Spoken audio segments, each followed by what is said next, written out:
Të nërmiq, mirë sërish jemi sërish në Kjo është koha, erdhi sërish momenti për të takuar së bashku në këtë emision të përditshëm në muajin e begatë të Ramazanit, duke ju ftuar që të qëndrojmë së bashku në këto minuta, të cilat do të fokusohen të një element shumë i rëndësishëm, do të fokusohen tek adhurimi, koncepti i dur i adhurimit.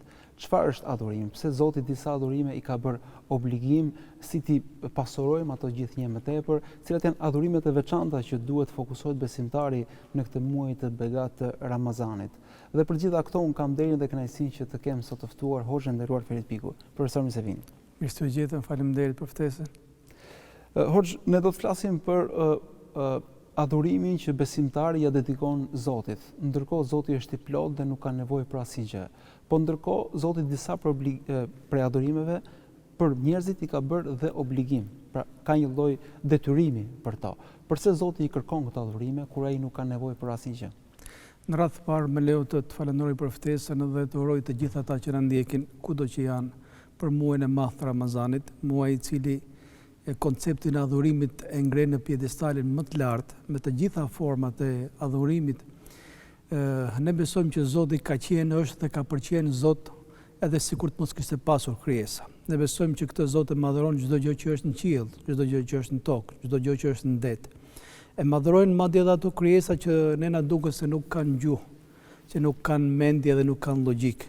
Zoti thot në Kur'anin famlart, nuk ka gjë që të mos madhëroj Zotin me lartësinë dhe lavdinë e tij. Ky Zot është një Zot i tillë që është i panevojshëm, që është i vetë lavdruar.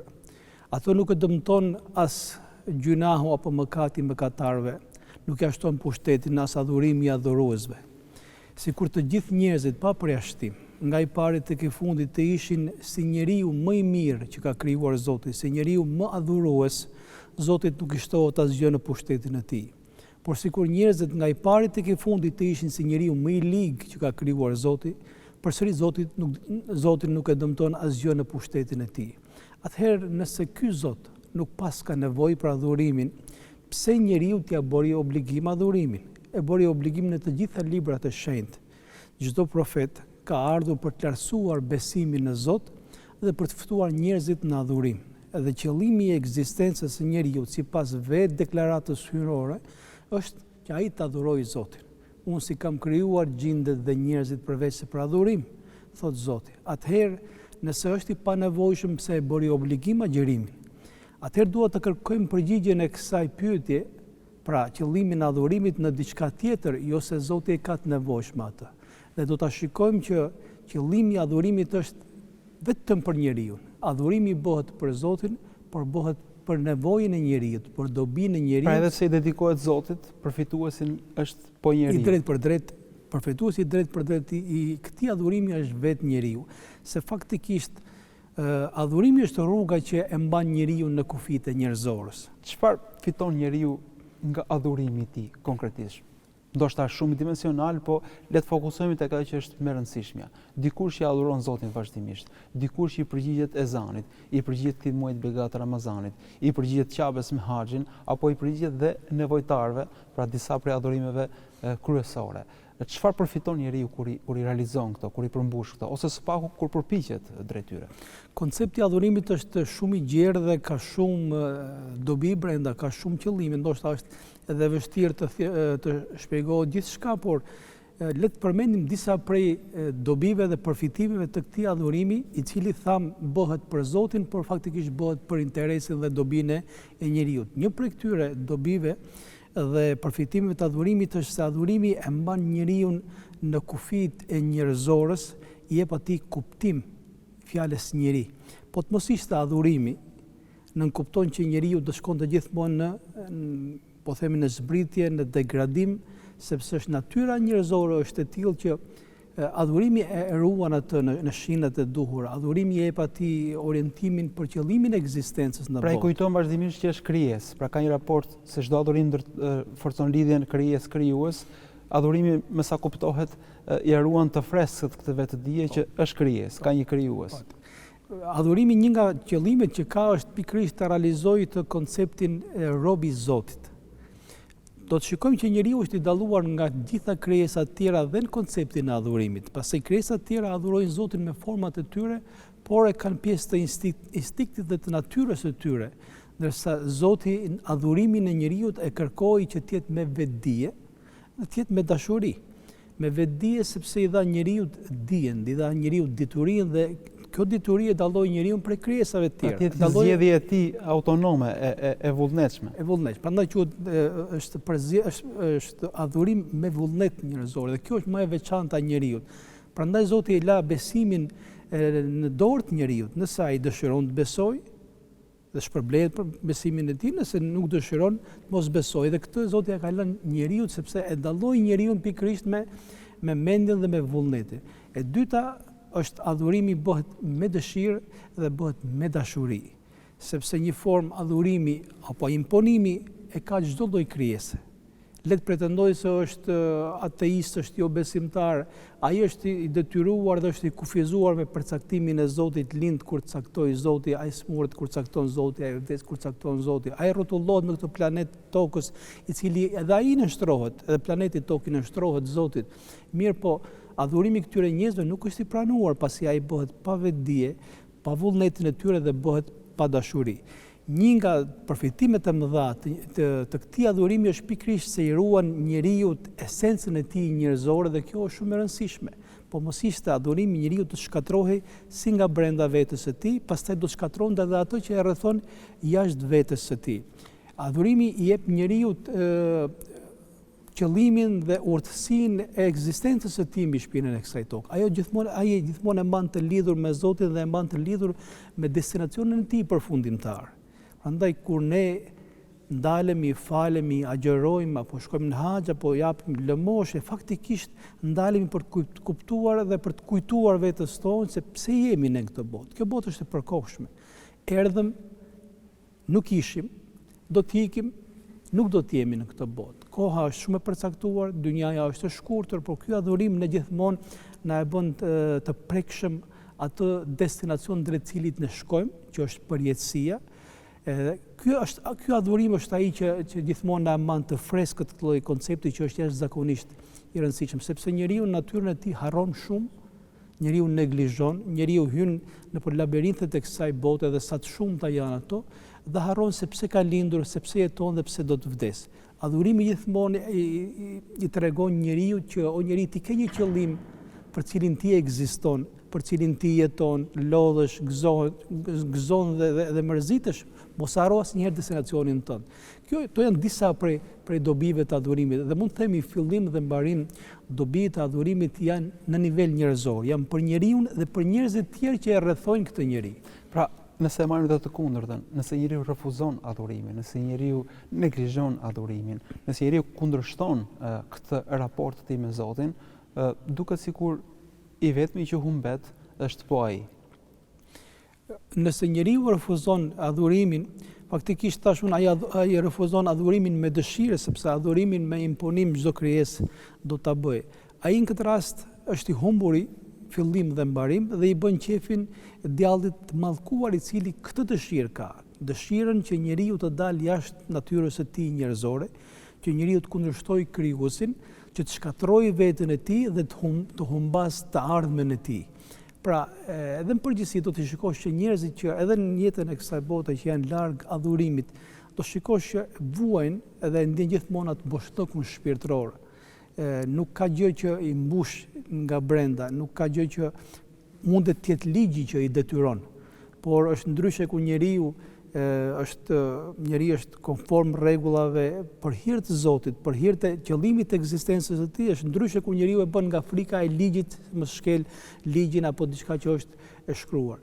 Nëse njeriu nuk adhuron Zotin, ai është i dëmtuar i parë, por dëmton edhe krijesat që janë rreth tij, pasi për njeriu i cili nuk ka frikë Zotit, që nuk e njeh konceptin e adhurimit, mund ta presësh të keqen dhe rrezikun në çdo moment. Ndërkohë, duket sikur nuk janë të pakët, veçanërisht në muajin e Ramazanit, njerëzit që tentojnë t'i afrohen adhurimit, së paku agjërimit, dhe nuk janë të pakta dëshmitë gjithashtu të njerëzve të cilët pasi përjetojnë këtë pasuri shpirtërore që ofron agjërimi apo dhe Ramazani në tërësi, binden se kanë nevojë që të pasurojnë shpirtin e tyre dhe jo vetëm anën e tyre materiale. Po ndërkohë, çfarë është adhurim në Islam? Adhurim është të rish gjatë në xhami, adhurim është të rish gjatë pa ngrënë dhe pa pirë. Çfarë konsiderohet dhe cili është koncepti i duhur i adhurimit? Qëllimi i ekzistencës së njeriu në shpinën e kësaj toke është ai të adhurojë Zotin. Dhe thamë që adhurimi i njeriu dallon nga gjitha krijesat tjera, pasi ai bëhet me vetdije, pra njeriu e din se pse e bën këtë adhurim, se ai dalloi Zotin me vetdije dhe bëhet me dëshirën e tij dhe bëhet me dashuri.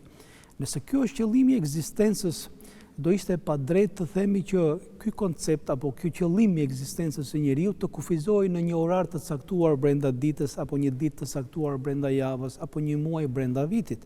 Atëherë gjithë jeta e këtij njeriu, me ditën e tij, me natën e tij, me qëndrimin në xhami dhe punën jashtë xhamisë, e gjitha është adhurim.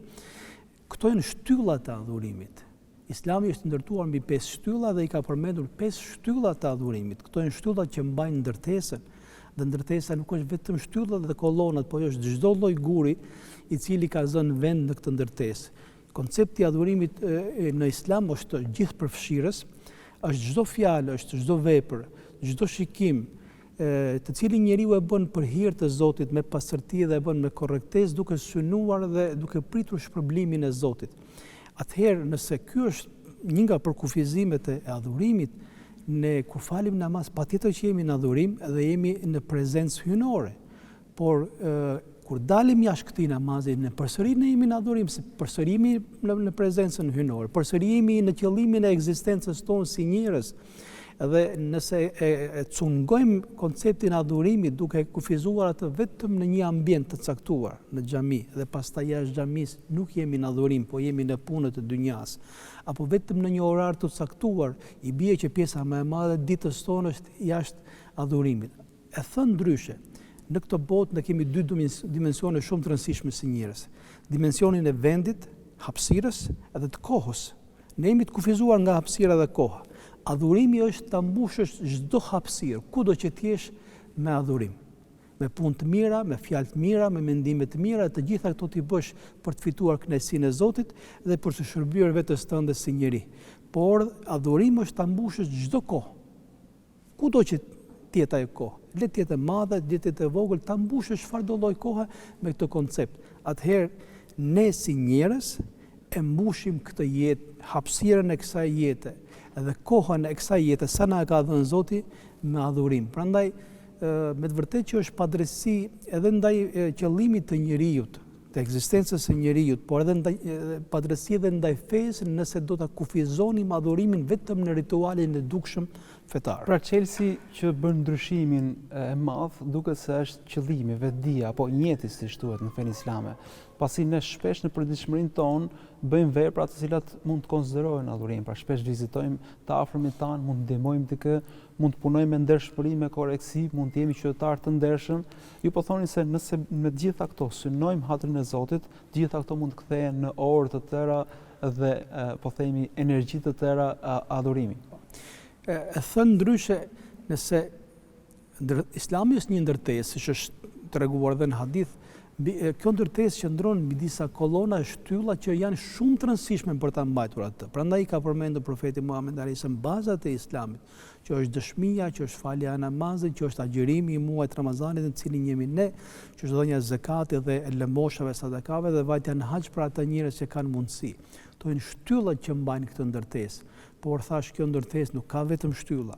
Ka shumë jashtëzakonisht, çka çdo ndërtesë tjetër, ka shumë detaje brenda. Dhe detaji më i vogël, zbukurimi më i vogël në këtë ndërtesë, ai nuk është i pavlerë, është jashtëzakonisht i rëndësishëm. Nëse duam ndërtesën tonë, të fesë tonë, të besimit tonë, ta bëjmë të hishme, atëherë duhet të kujdesemi për çdo detaj. Prandaj adhurimi është puna që bën njeriu, puna normale që fiton pasuri për familjen e tij, për të ruajtur nderin e tij, për të shërbyer njerëzve të tij që kanë familje, për të pritur mikun, për të bërë dhe mirë. Dhe kjo është adhurim i vlerësuar tek Zoti përderisa është një punë brenda kufive të lejuar dhe nuk është punë që e fiton pasurinë me haram, se njeriu do ta marrë furniz atë që ka caktuar Zoti për të. Është e sigurt, por është shumë e rëndësishme forma se si ai e merr këtë. Pra forma se si ti e fiton rrezikun tënd është adhurim.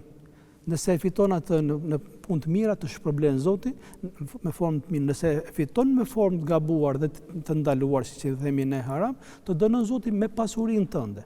Po ashtu janë marrëdhëniet familjare, janë komunikimi brenda familjes, komunikimi bashkëshortor, është edukimi i fëmijëve tuaj, është komunikimi me miqtë dhe me shokët tuaj, është të ndërtosh një xhami dhe të kujdesesh për një xhami, është të presësh edhe të përcjellësh njerëzit me një buzëqeshje kur i takon ata njerëz. Nuk ka detaj të jetës, edhe të heqësh një mbeturim për rrugë, edhe ajo thotë është adhurim tek Zoti i gjithësisë. Edhe të hedhësh parfum në trupin tënd që të vijë era mirë, se era mirë është traditë e profetit tonë, i cili me thjeshtësinë e tij kujdesej për veshjen e tij. Dhe ajo është adhurim tek Zoti i gjithësisë. Nuk ka gjë të vogël e cila mund të themi ti shpëtoj konceptit të adhurimit. Mjafton që ajo të jetë me qëllimin e mirë ose me niyetin e mirë, si themi ne, edhe të jetë punë korrekte, mos jetë punë e ndaluar. Dhe një prej shtyllave të adhurimit është dhe agjërimi, që është obligim në muajin e Ramazanit. Po ju thatë se shtëpia nuk ka vetëm shtyllat, ajo ka dhe orenditë e saj dhe zbukurimet e saj që e bëjnë qëndrimin në të shumë komod. Si mund ta zbukurojmë agjërimin tonë? Cilat janë ato orendit, ato elementet e rëndësishëm që e zbukurojnë agjërimin dhe e bëjnë të begat jo vetëm këtë muaj, por se gjithë jetën tonë? Ku do të fokusohemi kryesisht në adhurimet e Ramazanit, duke përfshirë mbi të gjitha agjërimin? Faktikisht Ramazani është një festival adhurimesh. Mund të themi që ai është institucioni që i përfshin në vetveten e tij, ngërthen të gjitha adhurimet që janë të shpërndara në kohë tjera të vitit. Ai një nga shtyllat kryesore të këtij festivali, të këtij institucioni adhurimesh, patjetër që është agjërimi, dhe agjërimi është një prej adhurimeve shumë specifike, pasi ai bëhet vetëm për Zotin, nuk bëhet për krijesat. Nuk ka krijesë që imponon njerëzit tjerë të agjërojnë për të. Prandaj Zoti thotë, agjërimi bëhet vetëm për mua dhe unë do të di si ta shpërblej atë. Është një adhurim shumë intim, të cilin nuk arrin dot dikush ta dallojë. Mundet dikush të mashtrojë me pamjen e tij të jashtme që është agjërueshëm, por Zoti e di që ai nuk është agjërueshëm. Mundet dikush ty nuk të duket agjërueshëm, por Zoti e di që ai person është agjërueshëm. Prandaj edhe shpërblimi i këtij adhurimi që është shumë intim, është mes robit dhe Zotit, shpërblimi mbetet gjithmonë tek Zoti i gjithësisë. Një nga shtyllat kryesore të institucionit të Ramazanit patjetër që është agjërimi, dhe e përmendë që është shumë e çuditshme që do shikosh shumë njerëz, shumë të rinj, të cilët nuk janë shumë familiarizuar me adhurimet gjatë ditëve normale, po i gjen të agjërojnë, për të treguar që agjërimi është një nga rrugët e çuditshme që e çon krijesën tek Zoti. Prandaj nuk duhet t'i paragjykosh njerëzit, sepse njerëzit janë krijesat e Zotit dhe zemrat e tyre i di vetëm krijuesi. Do të gjesh njerëz që agjërojnë që ti me vërtet të çuditesh, për të treguar që agjërimi është një komunikim shumë sekret. Është një privatësie mes robit dhe Zotit që s'mund ndryhy askush. Nuk futesh dot në atë pjesë. Mirë po, Ramazani nuk ka vetëm agjërimin, i cili është shtylla e adhurimeve në muajin e Ramazanit. Ramazani unë e quaj ndrysh, është si puna e saj Bahçes, e cila ka shumë lule, ka shumë gjelbrim, ka shumë bukuri. Aty gjen namaz, falje namazi më shumë se asnjëherë tjetër gjatë vitit. Namazet e ditës, namazet e natës, namazin e teravive, dhe e shikon atë në nivel masiv. I shikon njerëzit teksa falin namazet e tyre, për të kuptuar që Ramazani dhe muaji është muaji namazit. Aty gjen lëmosh, kontribut. Ka lëmosh, kontribut të paimagjinueshme që jepet në muajin e Ramazanit. Si në formën e zakatit që është i obliguar, por në formën e lëmoshave. Minimumi që duhet t'jap çdo njeri që agjeron, edhe nëse është i varfër, është ajo që ne quajmë sadakatul fitri, përpara ditës së Bajramit. Është minimumi që duhet t'jap. Por edhe një gjysmë kokë hurme, tha profeti alayhis salam, jepe atë, se do të marrë shpërblimin e personit që i ke dhënë gjysmë kokë hurme apo një gotë më ujë. Kjo faktikisht Ramazani është muaj që na bën të dashur dhënien, kontributin, të ndajmë ato që kemi me njerëzit tjerë. Shumë e rëndësishme është të ndihesh i pasur duke ndarë dhe jo duke marrë për tjerëve. Është të ndihesh i pasur duke dhënë kënaqësi atij tjetrit, dhe jo duke kërkuar gjithmonë kënaqësi për veten tënde. Por Ramazani në krahun tjetër është muaj i çfarë do lloj pune të mirë, është muaj i leximit Kuranit pamlart. Është muaj ku njeriu ruan gjuhën e tij. Nëse ndoshta jashtë Ramazan ndonjëherë dhe shkel edhe gabon dhe te i kalon Ramazan, ai e mban me shumë frena gjuhën e tij, pasi profeti alayhis salam tha nëse dikush shfryn, mlef, shan, ofendon gjatë muajit të Ramazanit, le ta di që Zoti nuk ka nevojë për agjërimin e tij. Njeriu është shumë i kujdesshëm tek gjuha e tij. Prandaj thotë, edhe sikur dikush t'ju provokoj, t'ju shaj dhe t'ju ofendoj, thoni unë jam agjërueshëm. Ramazani është dhe muaj i umreve, është muaj i çdo lloj pune, po është dhe muaj i punës. Prandaj nëse e konceptojmë adhurimin në këtë dimensionin që është shumë i gjerë, do ta gjejmë që edhe gjumi që ne bëjmë për të pushuar, për të vazhduar dhe të nesërmen adhurimin tonë, edhe ai është adhurim tek Zoti i gjithësisë. Edhe gjumi i agjëruesit është adhurim. Iftari që ha ai është adhurim. Ngritja në syfyr në një kohë në cilën njeriu nuk ka oreks, por duhet të hajë ato kohë, edhe ai është adhurim. Pse quhet ndryshe traditë dhe sunet i profetit alayhis salam, pse ka bereqet dhe begati edhe syfyri. Çdo lloj veprimi që ti bën në këtë muaj është adhurim tek Zoti. Ndërkohë, ka adhurime të cilat janë të ndaluar në Islam, ka adhurime të cilat janë të deformuar, ka adhurime të cilat janë të qortuar në Islam. Çfarë mund të përmblidhet në këtë aspekt, pasi shpesh njerëzit ndoshta nisen nga e mira për të pasuruar të brendshmën e tyre, për të komunikuar me Zotin. Një këshill në këtë aspekt besoj që do ishte e vlefshme për të gjithë. Njeriu është krijesa më e dalluar e Zotit. Nëse do të edhe njeriu po të analizoj pak jetën e tij, do gjej që çdo gjë i është nështruar këtij njeriu, nga më e madhe tek më e vogla. Po nuk është nështruar se njeriu është i fortë dhe është i mençur. I është nështruar se dikush ja ka nështruar njeriu çdo gjë, ndërsa Zoti këtë njeri e deshi për veten e tij, për madhështinë e tij. Çdo gjë ja nështroi njeriu, kurse njeriu e deshi për veten e tij. Atëherë, nëse kështu është gjëja, adhurimi i cili bëhet për dikë tjetër dhe jo për Zotin është krimi më i madh, është gjunahu më i madh që mund të bëjë një njeri. Çdo lloj veprimi që njeriu e bën këtë adhurim jo për Zotin, jo për krijuesin, por e bën për dikë tjetër, për kushdo qoftë ajo krijesë, është nga gjunahet më të mëdha që nuk e fal Zoti. Adhurimet e ndaluara janë pikërisht kjo frikë e madhe që mund të ketë dikush ndaj një krijesë. Frika është njerëzore, por kur i kalon kufit njerëzore dhe sikur ai person apo ai pushtet, ai ka ndor jetën tënde, ka ndor furnizimin tënd, ka ndor atribute që i ka vetëm Zoti në farë mënyrë. Ta kaderin, shëndetin, jetën i ka në dorë Zoti. Kompetencat që janë hyjnore dhe s'ia ka lënë Zoti asnjërit në dorë këto kompetencë.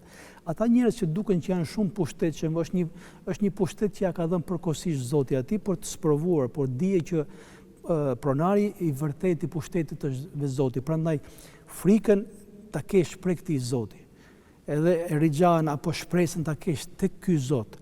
Po ashtu për uljen në nshtrimin ta kesh përpara këtij Zoti, iyyaka na'budu wa iyyaka nasta'in, vetëm ty të adhurojmë dhe vetëm prej te ndihmë kërkojmë.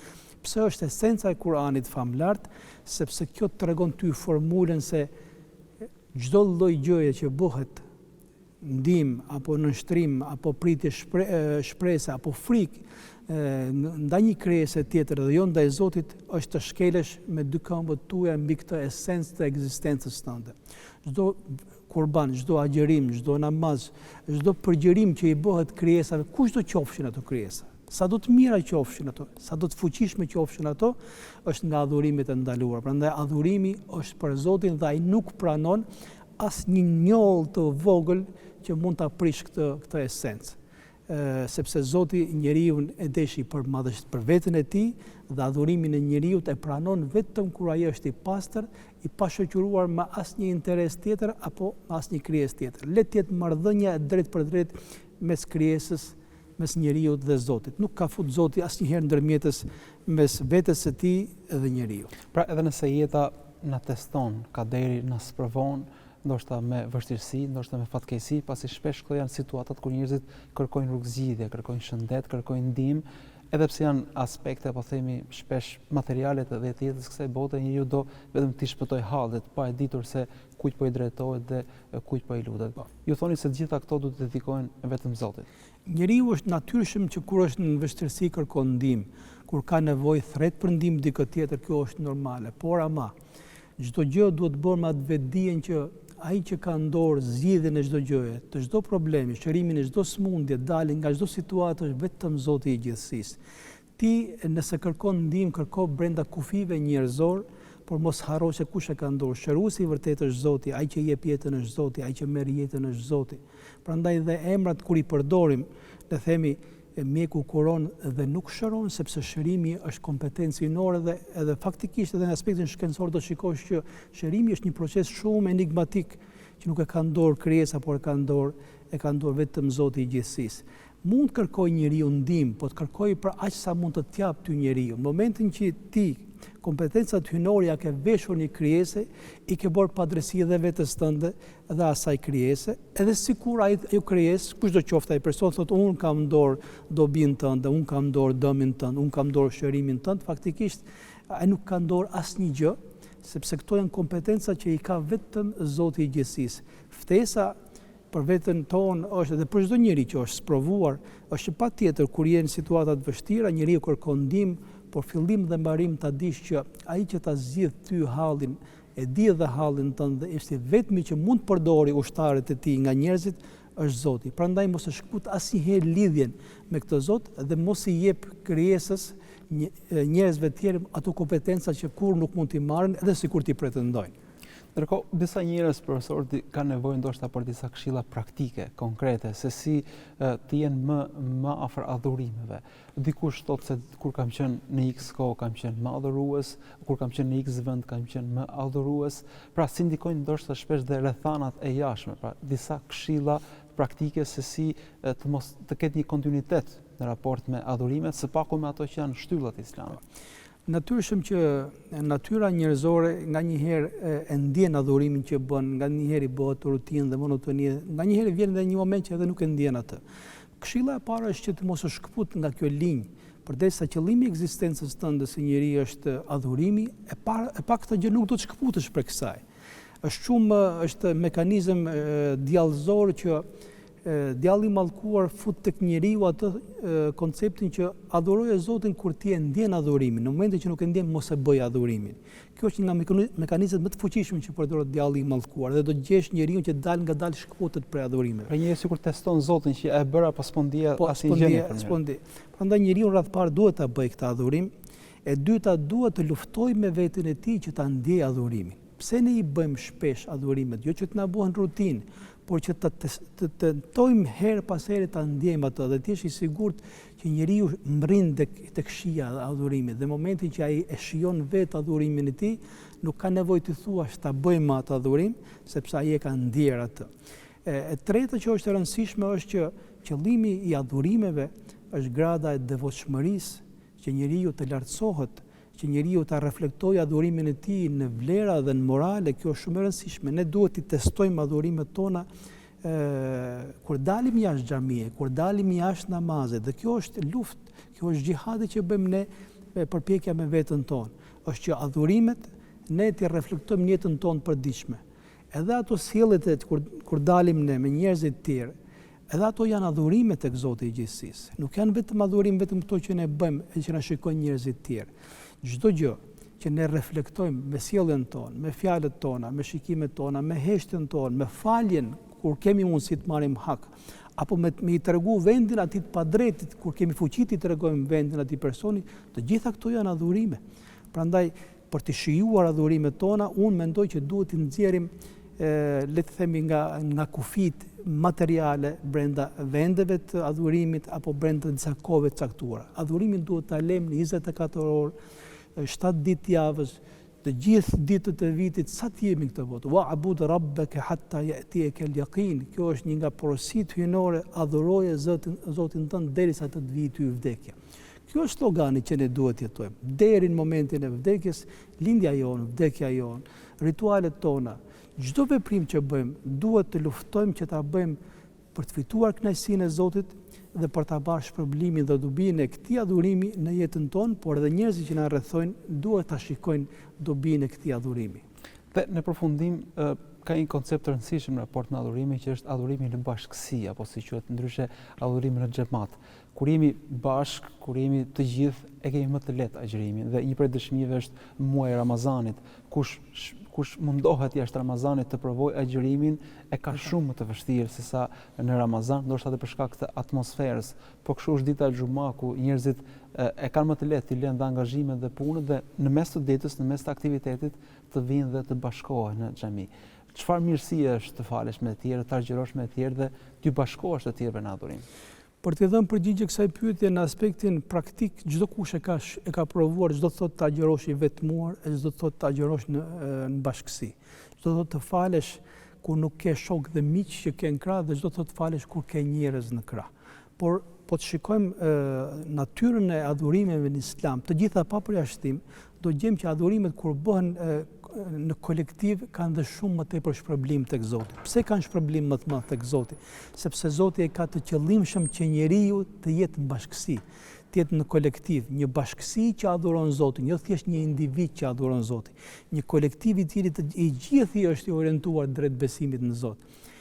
Po të shikojmë ndikimin e madh që ka namazi teksa jemi bashkë, sepse kur ne adhurojmë Zotin bashkë dhe të gjithë i themi ty të adhurojmë dhe vetëm prej teje ndihmë kërkojmë, edhe pse unë falem vetë, nuk them unë ty të adhuroj, por ne ty të adhurojmë, ne do të kemi dobi nga ata që kemi në krah, do na pyesin, do bashkëpunojmë me ta në një projekt caktuar, do mundohemi të bëjmë diçka të mirë, të vrasim mendin.